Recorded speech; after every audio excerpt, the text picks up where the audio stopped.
നിലമ്പൂർ അങ്കത്തട്ടിൽ പോര് മുറുകുകയാണ്. ആര് ജയിക്കും? ആര്യാടൻ ഷൗക്കത്ത് വിജയിക്കുമോ? എം സ്വരാജ് വിജയിക്കുമോ? അതോ PV അൻവർ ഈ രണ്ട് മുന്നണി സ്ഥാനാർത്ഥികളെയും കടത്തിവെട്ടി സ്വതന്ത്രനായി പൊരുതി വിജയിക്കുമോ? അതോ ഇനി ഇവരാരുമല്ല BJP ഞങ്ങൾക്ക് മതി എന്ന് പറഞ്ഞ് BJPയെ വിജയിപ്പിക്കുമോ നിലമ്പൂരിലെ വോട്ടർമാർ? അവിടെ നടക്കുന്നത് എന്തൊക്കെയാണ്? ആ സ്ഥാനാർത്ഥികളെ പാവം അവരെയൊക്കെ മാറ്റി നിർത്താം. പക്ഷേ അവിടെ നടക്കുന്നത് എന്താണ്? ഇടതുമുന്നണിയെയും അല്പസമയത്തേക്ക് നമുക്ക് മാറ്റി നിർത്താം, BJPയെയും മാറ്റി നിർത്താം. അവിടെ പ്രതിപക്ഷമാണല്ലോ നമ്മൾ നോക്കേണ്ടത്. പ്രതിപക്ഷത്തിനാണ് ഈ കഴിഞ്ഞ 9 വർഷമായി ഭരണമില്ല. പ്രതിപക്ഷം ഉന്നയിക്കുന്ന രാഷ്ട്രീയ വിഷയങ്ങൾ ജനം എങ്ങനെ ഉൾക്കൊള്ളുന്നു എന്ന് നമുക്ക് നോക്കേണ്ടതുണ്ട്. പ്രതിപക്ഷത്തിന് ഈ സീറ്റ് പിടിച്ചടക്കേണ്ട അത്യാവശ്യം എല്ലാ ആളുകൾക്കും അറിയാം. പക്ഷേ ഈ കിട്ടും എന്ന് ഉറപ്പിച്ച സീറ്റ് പ്രതിപക്ഷം എങ്ങനെയാണ് നഷ്ടപ്പെടുത്തുന്നത് എന്ന് പരിശോധിക്കണം. നിലമ്പൂർ ഒരു പരിധിവരെ 90% UDFന് ഉറപ്പായിരുന്നു. അതായത് 90% ആര്യാടൻ ഷൗക്കത്ത് അല്ലെങ്കിൽ UDF ആരെ നിർത്തിയാലും അവിടെ വിജയിക്കും എന്നൊരു സാധ്യതയുണ്ടായിരുന്നു. അവിടെ എം സ്വരാജിനെ CPM സ്ഥാനാർത്ഥിയായി അല്ലെങ്കിൽ ഇടതുമുന്നണി സ്ഥാനാർത്ഥിയായി പ്രഖ്യാപിച്ചപ്പോൾ ആര്യാടൻ ഷൗക്കത്തിൻ്റെ വിജയസാധ്യത 50% കുറഞ്ഞു. അത് വസ്തുതയാണ്. ഒന്ന് സ്വരാജ് നിലമ്പൂർ സ്വദേശി, പിന്നെ കറകളഞ്ഞ നേതാവ്. നിലമ്പൂരിൻ്റെ 1967 തന്നെ നിലമ്പൂർ ചുവന്ന മണ്ണാണ്. അതുകൊണ്ട് നിലമ്പൂരിലെ വോട്ടുകൾ സ്വരാജിന് തന്നെ പോകും. അത് ആര്യാടൻ ഷൗക്കത്തിനറിയാം. പിന്നെ ഏകദേശം 4 നൂറ്റാണ്ട് കാലം ഷൗക്കത്തിൻ്റെ പിതാവ് ആര്യാടൻ മുഹമ്മദ് അവിടെ MLA ആയിരുന്നു. പിന്നെ ആര്യാടൻ മുഹമ്മദിൻ്റെ നിലപാടുകളും നേർമയും ജനങ്ങൾക്ക് ഇഷ്ടമാണ്. അതുകൊണ്ട് ആര്യാടൻ ഷൗക്കത്തിന് വോട്ട് ലഭിക്കും എന്നത് മറ്റൊരു വസ്തുതയുമാണ്. പക്ഷേ ആര്യാടൻ ഷൗക്കത്തിനെ മുസ്ലിം ലീഗിന് ഇഷ്ടമല്ല എന്നത് മറ്റൊരു വസ്തുതയാണ്. ആ ഇഷ്ടമില്ലായ്മയെ എങ്ങനെയെങ്കിലും ആര്യാടൻ ഷൗക്കത്തിന് എതിരെ തന്നെ പ്രവർത്തിപ്പിക്കണം എന്ന വാശി കൃത്യമായിട്ട് VD സതീശന് ഉണ്ട്.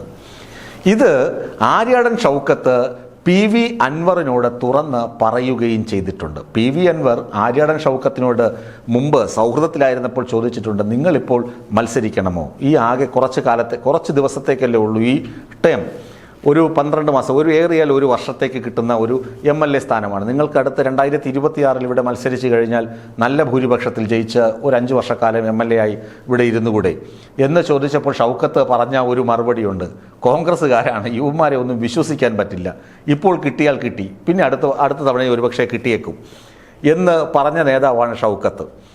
എന്നിട്ട് അതുകൊണ്ടാണ് ഷൗക്കത്ത് ഈ സീറ്റിന് വേണ്ടി കടുംപിടുത്തം പിടിച്ചതെന്ന് കഴിഞ്ഞ ദിവസം അൻവർ തന്നെ പ്രഖ്യാപിച്ചതാണ്. നമ്മളൊക്കെ കണ്ടതാണ്, വാർത്താ സമ്മേളനത്തിൽ പറഞ്ഞതാണ്, ഞാനിരുന്ന് പറയുന്നതല്ല.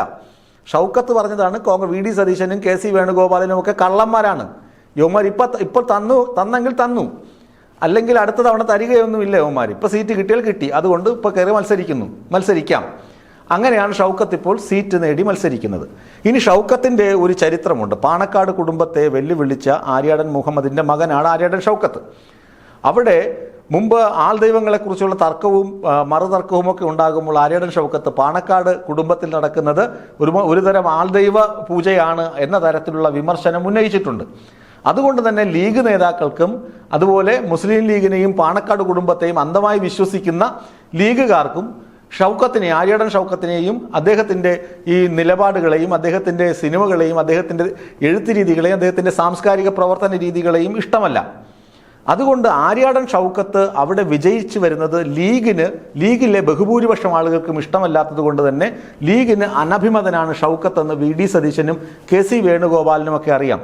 പക്ഷേ ആര്യാടൻ ഷൗക്കത്തിന് നിർത്തിക്കൊണ്ട് മറ്റൊരാളെ അവിടെ സീറ്റ് കൊടുത്താൽ ആര്യാടൻ ഷൗക്കത്തിന് സീറ്റ് കൊടുത്തില്ല എന്നൊരു പേരുദോഷം VD സതീശന് ലഭിക്കും. അതുകൊണ്ടാണ് ആര്യാടൻ ഷൗക്കത്തിന് ഇപ്പോൾ സീറ്റ് കൊടുത്ത് ഇപ്പോൾ തോറ്റു കഴിഞ്ഞാൽ തീർന്നല്ലോ, അപ്പോൾ ആര്യാടൻ ഷൗക്കത്തിന് സീറ്റ് കൊടുത്താൽ അവിടെ ജയിക്കില്ല. അതുകൊണ്ട് അടുത്ത നിയമസഭാ തെരഞ്ഞെടുപ്പിന് ആര്യാടൻ ഷൗക്കത്തിനെ തന്ത്രപൂർവ്വം ഒഴിവാക്കാൻ കഴിയും. അതുകൊണ്ട് മാത്രമാണ് ആര്യാടൻ ഷൗക്കത്തിന് ഇപ്പോൾ സീറ്റ് കൊടുത്തത്. ഞാൻ പറഞ്ഞു വരുന്നത്, ജയിക്കാൻ വേണ്ടിയല്ല, നിലമ്പൂർ മണ്ഡലത്തിൽ ജയിക്കാൻ വേണ്ടിയല്ല ആര്യാടൻ ഷൗക്കത്തിനെ VD സതീശൻ അവിടെ സ്ഥാനാർത്ഥിയായി നോമിനേറ്റ് ചെയ്തത് എന്ന് ചുരുക്കം. അവിടെ UDF തോൽക്കും. UDFനെ തോൽപ്പിക്കാൻ വേണ്ടി തന്നെയാണ് VD സതീശൻ കച്ച കെട്ടി ഇറങ്ങിയിരിക്കുന്നത്. വി ഡി സതീശൻ്റെ ഓരോ വാക്കും ഓരോ പ്രവൃത്തിയും അളന്ന് തൂക്കി നിങ്ങൾ പരിശോധിച്ച് നോക്കൂ. ഞാൻ ഇവിടെ ഇരുന്ന് പറയുന്നു അതുകൊണ്ട് അവിടെ തോക്കണമെന്നില്ല, വി ഡി സതീശൻ അവിടെ എല്ലാം ചെയ്യുന്നു എന്ന് നിങ്ങൾ എന്നെ താഴെ കമൻറ്റ് ബോക്സിൽ വന്ന് നോക്കിയാൽ എന്നെ കുറേ തെറി പറയുമായിരിക്കും. പക്ഷെ നിങ്ങൾ അദ്ദേഹത്തിൻ്റെ വാക്കുകൾ പരിശോധിച്ച് നോക്കൂ. അദ്ദേഹം കഴിഞ്ഞ ദിവസം പറഞ്ഞത് എന്താണ്? അവിടെ വർഗീയ ചേരിതിരിവുണ്ടാക്കാനല്ല അദ്ദേഹം ശ്രമിക്കുന്നത്. വർഗീയ ചേരിതിരിവുണ്ടാക്കാനാണ് വി ഡി സതീശൻ ശ്രമിച്ചുകൊണ്ടിരിക്കുന്നത്. എന്തിന്? ലീഗ് നേതാക്കൾ തന്നെ പറഞ്ഞില്ലേ, വി ഡി സതീശൻ്റെ സ്വാർത്ഥത, വി ഡി സതീശൻ്റെ തന്ത്രങ്ങൾ ഇതൊക്കെ പാളിപ്പോയതാണ്. എന്തിന് രാഹുൽ മാങ്കൂട്ടത്തിലിനെ പി വി അൻവറിൻ്റെ വീട്ടിലേക്ക് പറഞ്ഞു വിടണം? പി വി അൻവറിനെ അടഞ്ഞുപോയി, പി വി അൻവറിനെ മുന്നണിയിലേക്ക് പ്രവേശിപ്പിക്കുന്നില്ല, പി വി അൻവറിന് നേരെയുള്ള വാതിൽ അടച്ചു എന്നൊക്കെ പറഞ്ഞിട്ട് അന്ന് രാത്രി രാഹുൽ മാങ്കൂട്ടത്തിലിനെ പി വി അൻവറിൻ്റെ വീട്ടിലേക്ക് സമവായത്തിന് പറഞ്ഞു വിട്ടതാരാണ്? വി ഡി സതീശൻ അറിയാതെ രാഹുൽ മാങ്കൂട്ടത്തിൽ അങ്ങോട്ടേക്ക് പോകുമെന്ന് നിങ്ങൾ കരുതുന്നുണ്ടോ? അന്നല്ലേ ലീഗുകാർ യോഗം ചേർന്ന് പറഞ്ഞത് ഈ മുന്നണി ഇവിടെ പരാജയപ്പെടുന്നെങ്കിൽ അതിൻ്റെ പൂർണ്ണ ഉത്തരവാദിത്വം വി ഡി സതീശനാണ്, വി ഡി സതീശൻ്റെ പ്രവർത്തനങ്ങൾ ശരിയല്ല.